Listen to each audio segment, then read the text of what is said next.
News Talk 1010 here on a Tuesday. I'm Jim Richards. Happy to have in studio with us Kevin Pillar, who one of the great defensive center fielders of his time, 600 hits and 50 home runs with the Jays in studio. Thanks to the people at Trident. Thank you very much for coming in. Yeah, I honestly didn't know those stats, so I know what I ended up with, but it's Did you cool. not know that? Really? You don't know those stats? No, I didn't know those with the Toronto Blue Jays, so thanks for that. I mean, I know kind of roughly where I ended up in my career, so I'm proud to say more than half of my hits and home runs came in a Toronto Blue Jay uniform. Okay, we're going to talk about Trident, that's the reason you're here. They're the new Major League Baseball gum for Canada. Yeah, I mean, we were talking off air about Kevin Gausman. It'd be I'm going to be at the stadium today, and I'm going to ask him if he's actually chewing the official gum of Major League Canada. I have a feeling that this is gum that he would not throw out because people, when they're watching the game, they'll see him walk towards the dugout and chuck the piece of gum. I don't know if he does gum per inning or what his gum pace is. Do you have any idea what Gausman's gum stats are? No, I'm going to ask him, but pitchers are very superstitious when it comes to a lot of things. It very likely could be one piece of gum per inning. Yeah. It could be I keep the same gum in if things are kind of rolling.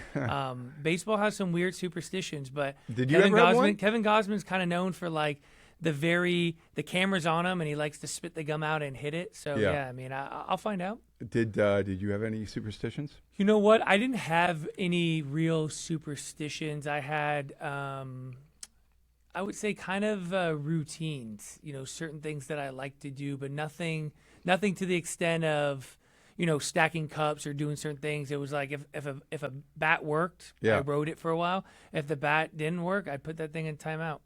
I was thinking of your time here in Toronto, and it really was I mean, not a lot of people get nicknamed Superman, right? And yeah, you know, there's some irony in that too, right? So the Superman name kind of started shortly after I robbed that home run, right? And yeah. I'm very thankful for it. I think he's my favorite superhero, maybe aside from Iron Man. But yeah. I felt like Spider-Man should have always been the more fitting of the two, but we're not going to change it now. Like, it's kind of iconic with, you know, my time here. I actually have a Superman tattoo. Oh, do you? On the inside of my arm. Yeah. And so when you got that, did that feel funny that everybody walking around the city? Absolutely. Yeah. It felt funny, but yeah, I mean, it's nothing I ever kind of set out to do. You know, I was like very like humbled to even get an opportunity to play in the big leagues. Never really saw kind of my path to the big leagues when I was young. And even when I was in college, you know, I started kind of seeing the pathway a little bit when I got to the minor leagues, but never really thought, you know, these great things would happen to me. Clearly, I had the internal belief that good things could happen, but I'm also kind of a realist, right? You know, I was a later round draft pick, you know, when it was never really a top prospect. So when all these good things started happening to me, I just kind of took it with stride. And I think that's the coolest thing about retirement, too, is you really get a chance to kind of reflect back on the cool things that you were able to do and the things you were able to accomplish. In the moment, it's like, okay, you just kind of roll with it. You're so consumed about, I can't really get caught up in the fact that this is how people view me and see me. I'm literally trying to prepare for tomorrow's game. And I did that for almost 10 years. I never really even, and I think people maybe notice that about my plays. I never really kind of celebrated the good things that I did. I was always kind of consumed about what was next or moving forward because, like I said, I wasn't kind of destined to be a baseball player. It took a lot of work. It took a lot of focus. To the very last day I played. Baseball didn't come easy to me. It was all through like hard work and dedication and stuff. And I think that's the coolest part now is I'm done and I get a chance to kind of look back. And having kids now that are a little bit older that really don't have a ton of memories of me playing, you know, the internet's a great thing, man. Oh, that's great. The internet's a great thing. It's also a scary thing. But the cool thing about a thing like YouTube is, you know, my kids, you know, when I'm here working and they're like, okay, they're connecting the dots. Like, why do you go back to Toronto? Okay, I work for Sportsnet. You know, I call the Blue Jay games. Why do you do that? Well, I used to play for them. Hey, can we see you play? And I'm That's like, pretty absolutely. Cool. No?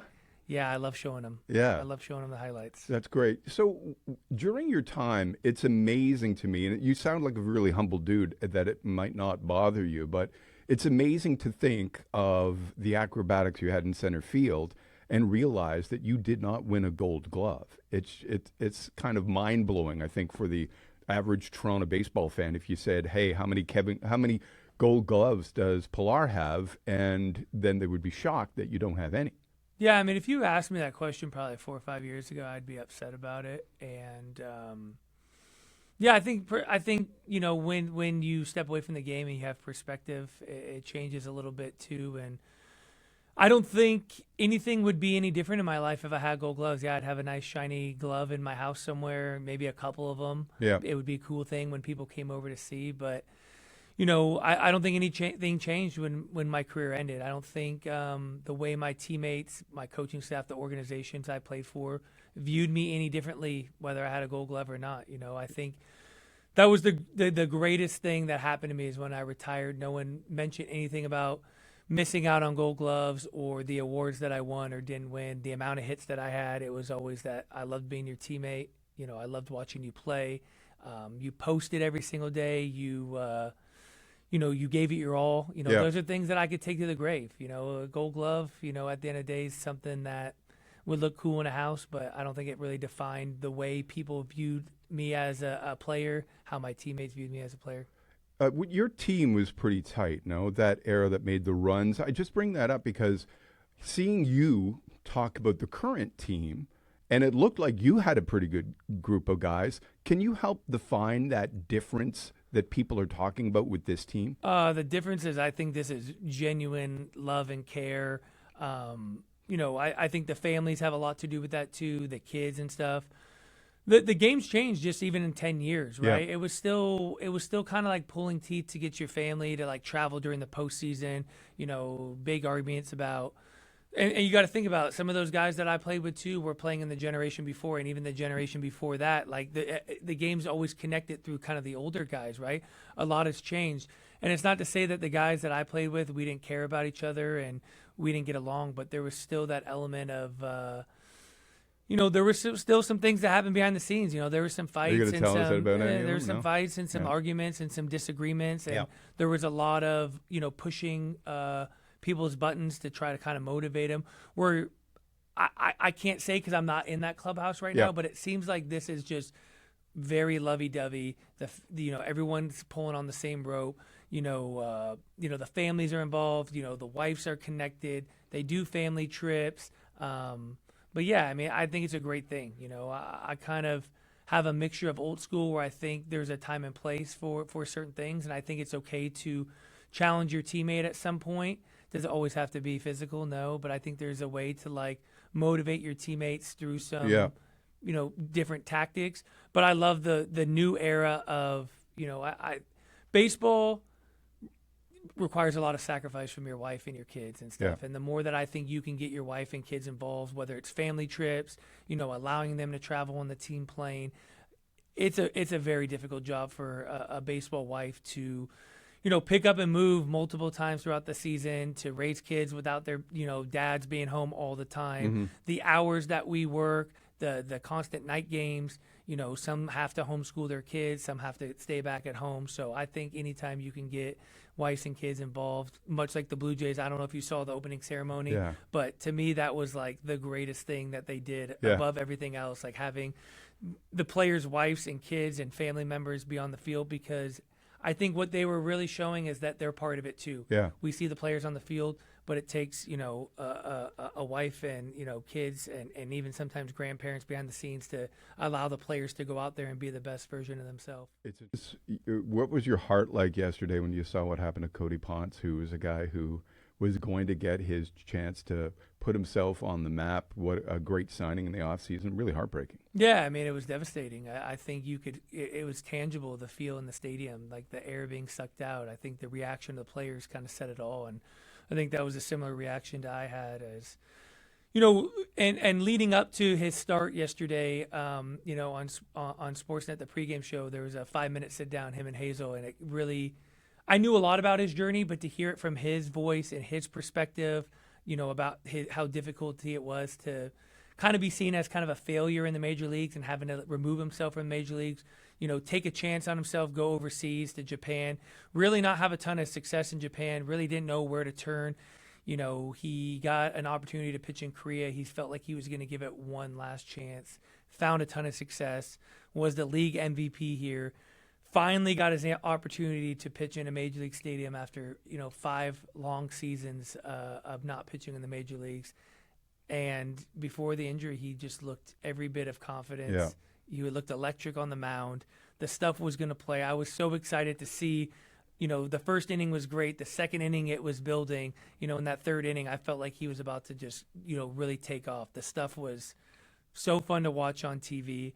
It was devastating. You just think about his journey, and regardless of who it is, when a guy, works that hard to be in that position and they get hurt and everything you've worked so hard for is taken away from you, it's devastating. I've been enjoying the gum during this entire interview. I just want to let people know we'll mention more of it in a second. But before we let you go, it's been a short sample size, but what are your thoughts on the balls and strikes, the ABS so far? It's been unbelievable for the game.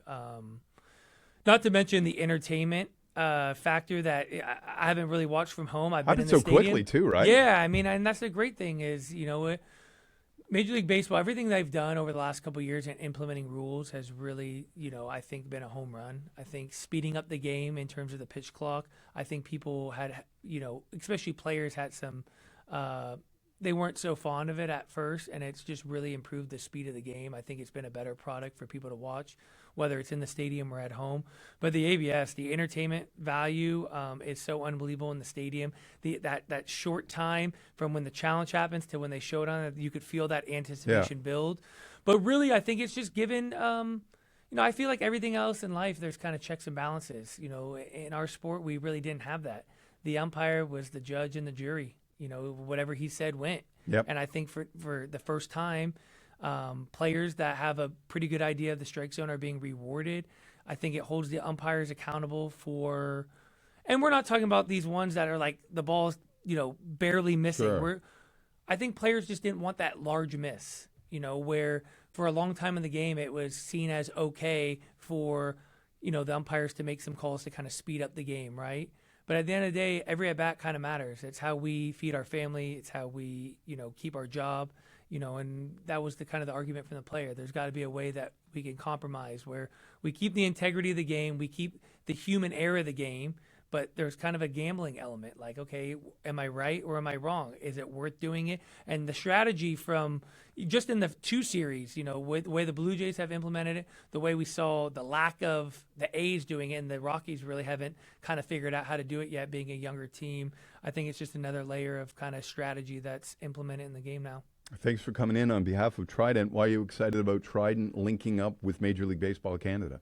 Yeah, I mean, Trident's kind of a mantra is try different, and I think it couldn't be any more fitting for what baseball players do. We kind of talked about superstitions, and, I was a big believer in if something didn't work, try something different, whether it was a bat, whether it was a different routine in the cage, and when it was, riding, kind of like you're enjoying this piece of gum. You keep the same piece in. Yeah. If you're Kevin Gosman, maybe you spit it out and put a new new one in. In the commercial break and get a new one. Yeah. But yeah, I think it's just very fitting for. What are the things that are in the dugout though? You got a bucket of gum. You've sunflower got seeds. Sunflower seeds. Yeah. That's kind of the extent of it now. I mean, there's a lot more things in there. I mean, there's like peanut butter and jelly, protein balls. The game has really evolved. Just from the sports and Are you happy they got rid of chewing tobacco? Was that ever really super gross? Yeah. It was kind of super gross. Yeah, I mean, at the end of a game, I don't know if you've ever seen the inside of a major league dugout after a game. It's not a pretty sight. I think we as just human beings, forget baseball players, could probably do a little bit better job. But culturally, it's just kind of always been accepted where, you grab a cup for water or Gatorade, you drink it, you throw it on the ground. It's actually a game. Guys try to spin it and they see if they can stand it up. When we do have trash cans in the dugout. So shout out to the grounds crew and the people that do clean the dugouts because it is a nasty scene after every game. Very good. Well, I've been enjoying the Trident, and they're the new gum of Major League Baseball Canada. Kevin, thank you very much for coming in. Thanks for having me. Appreciate it.